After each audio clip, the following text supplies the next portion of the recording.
오늘 말씀은 마태복음 20장에 있는 말씀이에요. 1절부터 16절까지인데 성경을 한번 같이 읽어보면 좋겠습니다. 마태복음 20장 1절부터 16절까지의 말씀인데 제가 한 절 읽고 여러분들이 한 절 읽고 천국은 마치 품꾼을 얻어 포도원에 들여보내려고 이른 아침에 나간 집주인과 같으니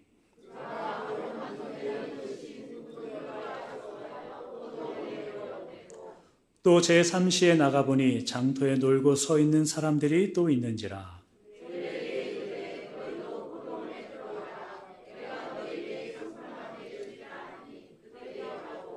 제6시와 제9시에 또 나가 그와 같이 가고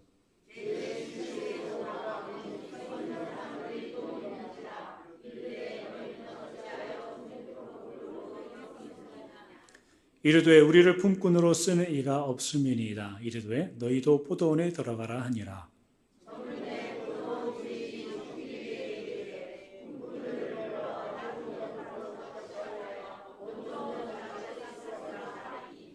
제11시에 온 자들이 와서 한 데나리온씩을 받거늘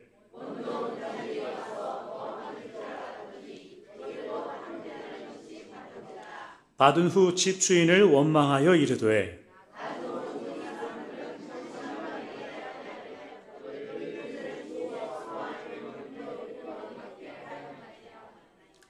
주인이 그 중에 한 사람에게 대답하여 이르되 친구여 내가 너에게 잘못한 것이 없노라. 네가 나와 한 데나리온의 약속을 하지 아니하였느냐.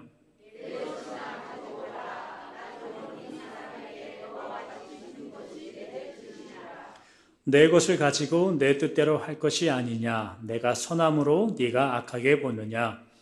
이와 같이 나중된 자로서 먼저 되고 먼저 된 자로서 나중되리라. 아멘. 여러 교회를 방문하다 보면 그 첫 인상이라는 게 있습니다. 그 교회에 들어가면 이 교회는 어떻다.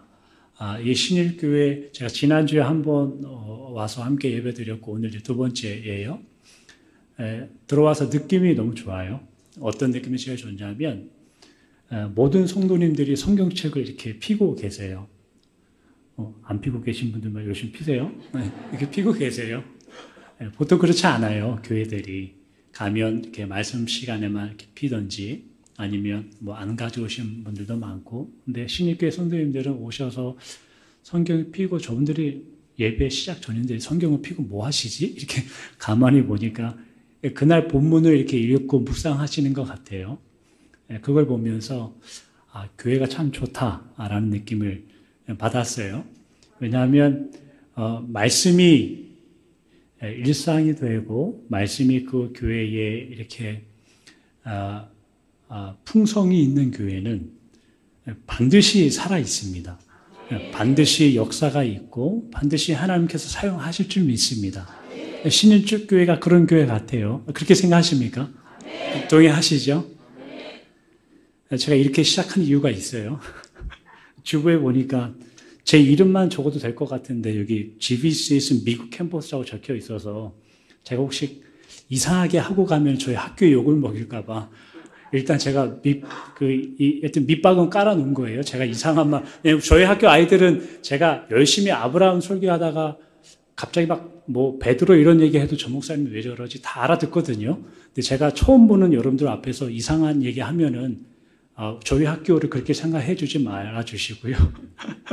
훌륭하신 분들이니까. 오늘 본문 1절은 이렇게 시작했습니다. 천국은 마치 품꾼을 얻어 포도원에 들여보내려고 이른 아침에 나간 집주인과 같으니 이렇게 시작했고 마지막 16절은 이렇게 끝났어요. 이와 같이 나중된 자로서 먼저 되고 먼저 된 자로서 나중되리라. 이렇게 끝났습니다. 이걸 쉽게 생각하면 뭔가 뒤집힐 것 같은 결론인 것 같아요. 먼저 가다가 나중 될 수도 있고 늦게 시작했지만 먼저 갈 수도 있으니 교만하지 말고 잘해야 된다. 인생 그렇게 살면 안 된다. 어떤 그런 경고를 주는 것 같은 그런 메시지처럼 보여요.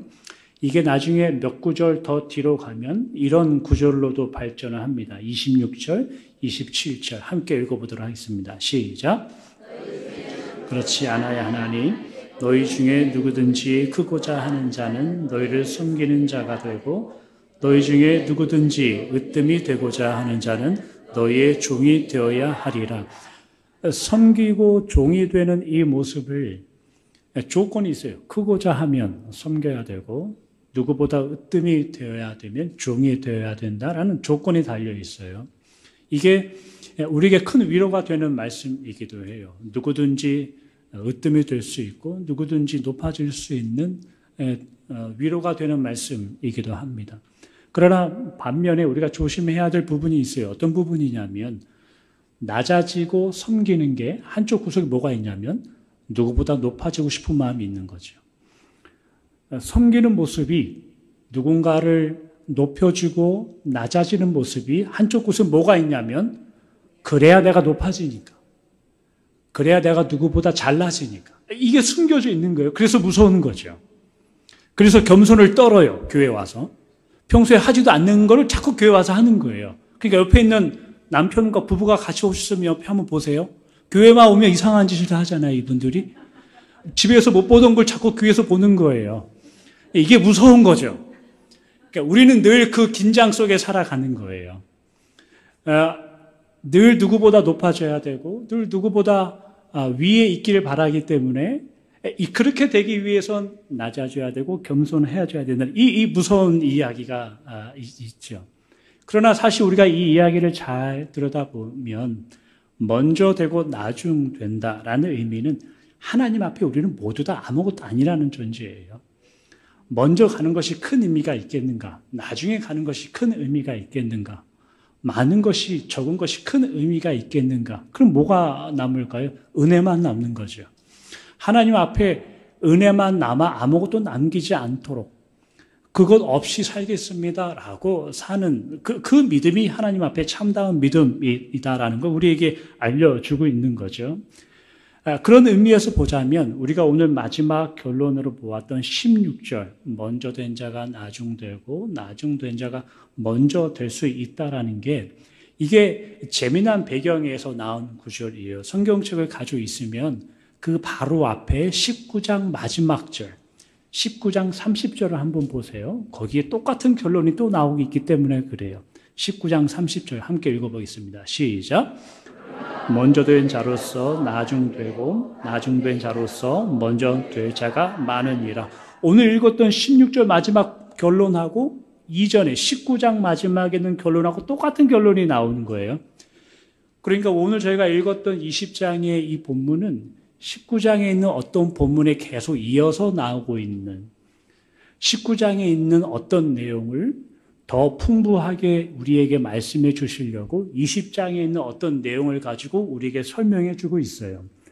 저희가 이 내용 오늘 추적해 볼 건데 19장 16절부터 한번 저희가 추적해 보려고 합니다. 19장 16절에 보니까 이렇게 기록합니다.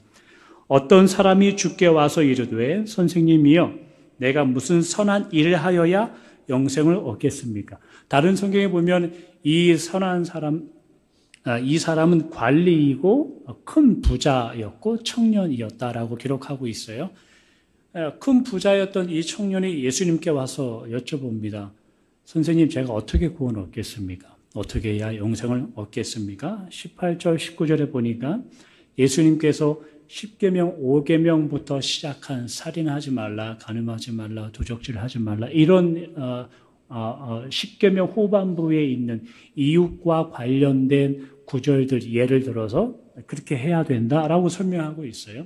그러니까 이 청년이 20절에 보니까 예수님 제가 그거 잘 지켰습니다. 잘 지켰는데 또 부족한 게 있겠습니까? 이렇게 물어봐요. 그러니까 이 청년은 내심 기대했을 거예요. 뭘 기대했냐면 10계명의 후반부를 잘 지켜왔으니 그러면 그 다음에 예수님께서 10계명에 있는 전반부 다른 신을 너에게 있게 하면 안 된다. 하나님의 이름을 그렇게 사용하면 안 된다. 안식일을 잘 지켜야 돼. 이런 내용 10계명의 전반부의 이야기를 들어서 너 그것도 해야 돼 라고 질문할 수도 있을 것 같고 이 청년은 거기에 자신이 있었을 거예요.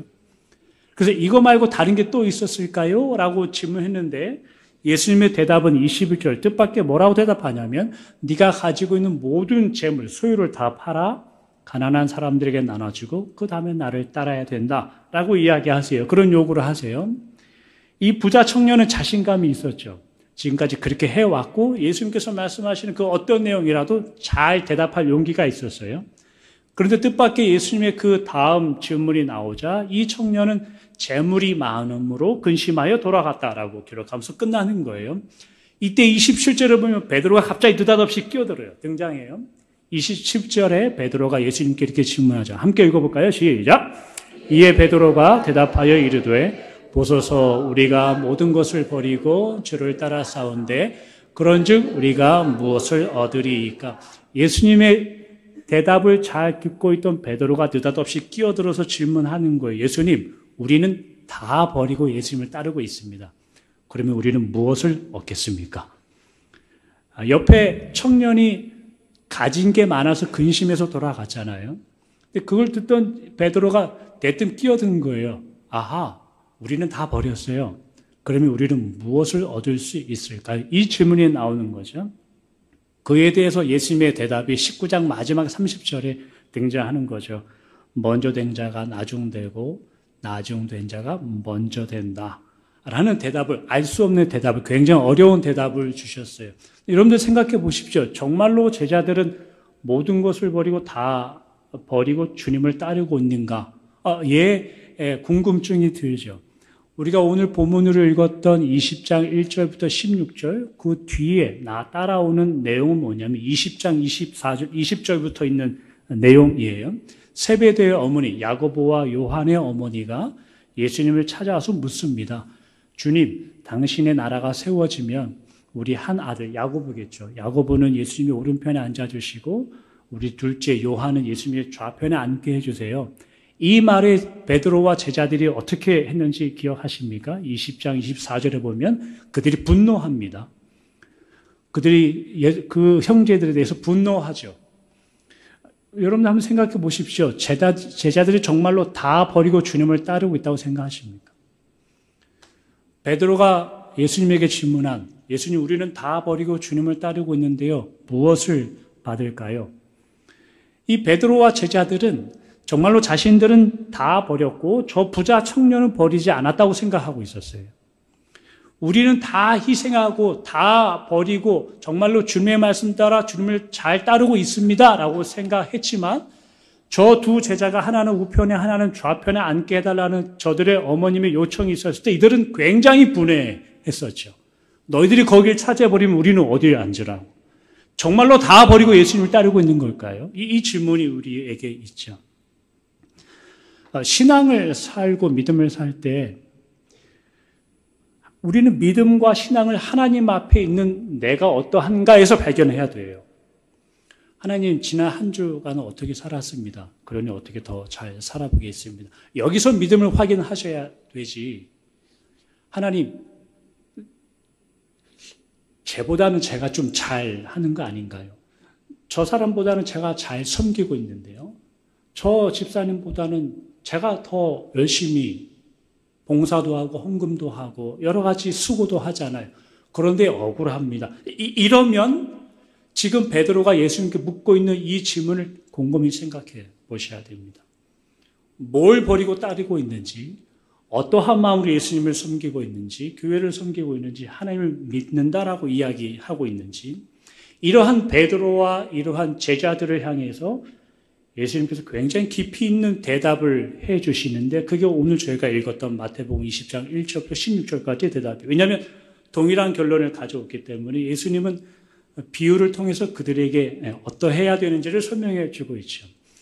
오늘 저희가 읽었던 마태복음 20장 1절부터 16절까지의 내용은 우리가 잘 아는 내용입니다. 1절은 이렇게 시작했죠. 함께 읽어볼까요? 20장 1절 시작. 이른 아침에 나간 집주인과 같으니 이렇게 시작합니다. 천국은 어떤 집주인과 같은데 이 집주인은 굉장히 큰 포도원, 농장을 가지고 있고 이 집주인이 품꾼을 얻으려고 장터에 나갔다라는 걸로 예수님의 내용이 가르침이 시작하고 있어요. 이 주인에 대해서 우리가 곰곰이 한번 생각해 보죠. 포도 농장을 가지고 있다라는 말은 굉장히 부자입니다. 부자가 농장을 운영할 때에는 그 농장을 운영하기 위한 모든 직원들을, 품꾼들을 데리고 있는 거죠. 품꾼들이 아니죠. 뭐라고 합니까? 종들을 데리고 있는 거죠. 여기서 사업을 하시는 분 혹은 회사를 운영하거나 한번 곰곰이 생각해 보세요. 회사를 운영할 때에는 운영하기 위한 직원들을 다 갖춰놓고 회사를 운영하는 거지 그날 어디 가서 사람을 사오지는 않죠. 농장을 운영한다는 의미는 그런 의미입니다. 돈이 많은 어떤 농장의 주인이 이미 풍부한 일꾼들이 있고 그 농장을 운영하기 위한 풍족한 사람들이 있는 거예요. 이런 포도원 주인이 있는데 그가 아침에 저 시장에 나가서 품꾼들을 데려오려고 하는 마음을 가진 거예요. 의아한 거죠. 그러지 않아도 되는 거예요. 집 안에는 이미 종들이 풍부하고 이미 농장을 돌릴 만한 직원이 있었음에도 불구하고 누군가를 데리려 밖으로 나갔어요. 아마 이 주인은 평소에 오며 가며 장터에서 그 사람들을 눈여겨봤을 수도 있어요. 저 사람들은 도대체 저게 몇 시부터 언제, 왜 매일 저기 나와 있는 거냐? 또 하나 우리가 주목해서 볼 건 뭐냐면 이 포도원 주인이 직접 장터에 나가요. 만약 제가 주인이라면 누군가가 종이 찾아왔겠죠. 주인님, 일꾼이 더 필요합니다. 가서 몇 명 더 데리고 와라. 이게 정상이죠. 농장 주인이 직접 장터로 나가지 않습니다. 그러니까 이 주인을, 제가 지금 이 주인이 누구인가를 지금 설명하고 있는데요. 잘 생각해 보세요. 굉장히 부자인 사람이고 늘 누군가를 바라보고 있고 그렇게 하지 않아도 되는 이분이 직접 시간을 들여 수고하여 누군가를 데리러 가죠. 그 누군가를 데려왔어요. 9시에, 12시에, 3시에, 5시에. 그렇게 일꾼들을 데려왔습니다. 오후 6시가 됐죠. 그 사람들과 결산을 하기 시작했어요. 오후 5시에, 여러분들 잘 알고 있는 내용이라 생각합니다. 오후 5시에 온 사람들부터 이제 이 계산을 하기 시작했죠. 한 데나리온을 줬어요. 하루의 품삯만큼 줬죠. 9시부터 와서 일을 하고 있는 사람이 기대를 하는 겁니다. 저 사람이 1시간 일하고 하루의 일당을 받았으니 9시부터 와서 일한 나는 더 받을 수 있겠다. 뜻밖의 이 사람도 하루치의 임금을 받죠. 거기에 대고 화를 내는 거예요. 거기에 대고 이 예수님의 대답은 뭐냐면 화를 내고 있는 그 사람에게 9시에 온 사람도 그렇고 5시에 온 사람도 그렇고 이 주인에게 있어서는 모두 다 은혜를 받는 사람들이었어요. 저 사람들을 데려오지 않아도 되는 어떤 존재들, 은혜의 대상이 되지 못하는 존재들, 이 주인이 데리고 오지 않으면 그날 하루에 음식을 먹을 수 있는지 없는지 모르는 사람들, 5시까지 저 장터에 있는 사람들의 심경을 한번 생각해 보세요. 저 같으면 오후 한 11시나 12시, 1시 이때쯤 되면 오늘은 일당이 없다. 집에 가야 돼. 그러고 돌아왔을 거예요. 근데 5시까지 저기 버티고 있는 사람들의 심정은 뭐냐면 내가 1시간이라도 일해서 가서 그 1시간 품삯이라도 받아야 우리 자식들에게 뭔가 음식을 사줄 수 있는 사람들이에요. 거기 있는 거예요. 그 사람들이 누구인가를 잘 생각해 보라고 계속 제가 비슷한 얘기 하는 거예요. 그 사람들을 찾아가는 거예요. 그 사람들을. 이 포도원 주인이 찾아가는 거예요.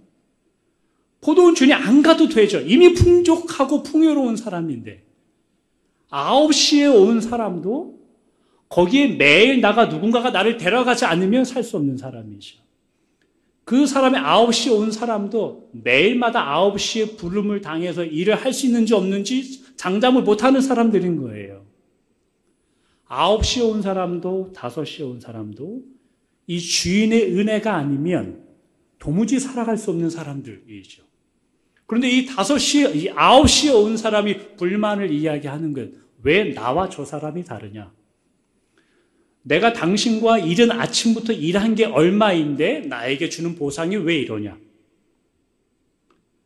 내가 저 사람보다 얼마큼 더 열심히 수고하고 일했는데 왜 나에게 돌아오는 보상이 이거냐? 의 내용을 이 포도원 농장에게 따지고 있는 거예요.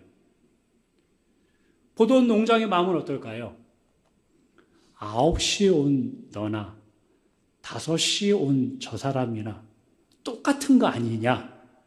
아지요? 오히려 단 한 번도 이 사람들은 누군가에 의해서 관심을 받아본 사람이 아닐 가능성이 아주 높아요. 왜냐하면 일용직 품꾼이란 그 당시에 대상이 그러했기 때문에 그래요. 착실하고 누군가의 경쟁력이 있으면 누군가의 종이 됐을 거예요. 그러나 죄송합니다. 한국말 잘 떠오르지 않아요? 일당을 받고 사는 사람들, 그런 사람들이라 하면 누군가에게 데려가 종으로 쓸만한 사람도 되지 못하는 사람들이에요. 한 번도 은혜가 넘쳐서 그럴 필요가 없는 그 주인이 직접 찾아와 그들을 데려가 함께 일했던 그런 경험이 전혀 없는 사람들이에요. 그런 사람들이 그런 은혜와 자비가 넘치는 그런 주인과 함께 일하는 것이 그것 자체가 은혜가 되지 않는, 그걸 이 주인은 질문하고 있죠. 그런 의미에서 보자면 여러분들은 5시에 가서 일하는 게 더 복일 것 같습니까? 아침 9시부터 가서 일하는 게 더 복일 것 같습니까? 그런 은혜가 넘치는 주인이라면 저는 평생 같이 살 거예요. 정말로 그런 자비가 넘치는 분이라면 저는 그분 옆에서 평생 그분을 배우고 싶어요. 그분의 기도하는 모습, 그분의 말씀 읽는 모습, 그분이 하나님을 섬기는 모습, 그분이 교회를 섬기는 모습, 자신을 얼마나 희생하여 누군가를 섬기는 모습, 저는 평생 그 옆에서 그걸 배우고 싶어 할 것 같아요. 왜냐면 그게 진짜 복이니까. 근데 이 9시에 온 사람이 나는 저 사람보다 더 많이 일을 했는데 당신은 나에게 합당하게 대우를 해주지 않고 있습니다. 이 질문이었고 예수님의 대답은 9시부터 먼저 와서 그런 주인과 같이 일하고 있는 게 너한테 복으로 여겨지지 않냐? 의 대답을 그 얘기하고 있는 거죠. 이 내용이 우리가 읽었던 오늘 본문의 배경과 본문의 내용이에요. 우리 이야기를 한번 해보죠. 신앙생활을 하는 건 만만치 않습니다. 쉽지 않아요. 모두 다 동의하는 거라 생각합니다. 믿음을 잘 지키는 건 아주 어려운 거예요. 왜냐하면 일을 더 많이 해야 되거든요. 여기 앞에서 찬송하셨던 우리 4분의 어르신들이 있었어요. 노래 그렇게 썩 잘하지 못하세요. 음도 플랫이 떨어지고 박자도 잘 살짝 안 맞아요. 그러나 너무 보기 좋죠. 너무나 감사한 일이죠. 이분들에게 만약에 제가 가르치는 학생이라면 그날 저녁에 불러 모을 거예요. 너 연습 더 하고 와라. 그렇게 하면 못 쓴다. 다음 주부터 못 쓴다. 제가 감히 그런 말씀을 못 드리죠. 너무나 좋은 모습이기 때문에 그래요. 이분들이 시간을 내서 연습을 하고 앞에 나와서 수고를 하는 게 그러니까 나에게 더 큰 5시에 온 사람보다 더 큰 걸 줘야 이런 접근은 아닐 거예요. 그 하나님을 섬기는 게, 그 예수님을 섬기는 게 좋아서 하는 거죠. 이 맛과 이 복이 믿음을 살아갈 때 반드시 일어나야 돼요. 그렇지 않으면 여러분들은 억울할 거예요. 교회 오면 버텨야 되는 일들이 굉장히 많아요. 교회를 1년이라도 더 다닌 것 때문에 새로운 성도님 오면 계속 섬겨야 되죠. 도대체 쟤는 언제 성장을 해서 언제 다른 사람을 섬기려나 계속 섬기만 받는 사람. 어떤 분은 섬기만 받잖아요. 어떤 분은 계속 섬기기만 하시죠. 나를 초대해서 아침 9시에 나를 불러서 함께 일하게 한 그 농장, 그 주인의 은혜와 자비를 깨달아 그분과 함께 일하는 게 너무 좋다. 믿음으로 살아나지 않으면, 믿음으로 내 깊은 곳에 잠겨지지 않으면 신앙생활은 점점 힘들어질 거예요. 그러나 이 맛을 알면, 그러나 그 은혜를 깨닫게 되면, 그러나 나를 초대해서 그분의 은혜로운 일에 함께 동참을 시키고 있구나라는 그분의 의도를 알면 견딜 수 있는 거죠. 감사할 수 있는 거죠. 그 가운데 열매를 반드시 경험할 수 있는 거예요. 그러니 참을 수 있는 힘을 어디서 얻어야 되는 거냐면, 나는 아침 9시부터 혹은 나는 모든 것을 버리고 주님을 따랐는데 뭘 얻을까요? 이 질문에서 오는 게 아니고, 이른 아침부터 저를 불러주신 하나님의 은혜를 제가 오늘도 더 사모하여 더 깨닫기 원합니다 라는 기도 제목에서 신앙생활의 능력이 있는 거죠. 누가복음 15장에 가면 이런 내용이 있어요. 우리가 잘 아는 탕자의 비유인데, 탕자가 아버지의 재산을 가지고 도망갔죠. 아버지의 재산이라고 표현된 그 단어가 재밌는 단어예요. 돈이란 재산이 아니고 생명이란 단어예요. 그러니까 아빠가 자신의 생명을 띄워준 거예요. 이 자식은, 둘째 아들은 나가서 이 생명을 다, 아버지의 생명을 다 허랑방탕하게 써버렸죠. 나중에 돌아왔죠. 돌아온 이 둘째 아들을 보면서 이 첫째 아들이 마음이 불편했죠. 이 내용인데 누가복음 15장 29절, 30절 함께 읽어보겠습니다. 시작. 아버지께 대답하여 이르되 내가 여러 해 아버지를 섬겨 명어김이 없거늘 내게는 염소 새끼라도 주어 나와 내 벗으로 즐기게 하신 일이 없더니 아버지의 살림을 창녀들과 함께 삼켜버린 이 아들이 돌아오매 이를 위하여 살찐 송아지를 잡으셨나이다. 이 첫째 아들도 웃긴 녀석이에요. 왜 웃긴 녀석이냐면 둘째, 자기 동생이 어디 가서 어떻게 돈을 쓰고 있는지 다 알고 있어요. 전 멀리 나와서 창녀들과 나쁜 일에 다 써버린 저 둘째 아들을 왜 받아줍니까? 동생이 어디 가서 뭐 하는지 다 알고 있어요. 아주 고약한 놈이죠. 자기 동생을 데려오지 않아요.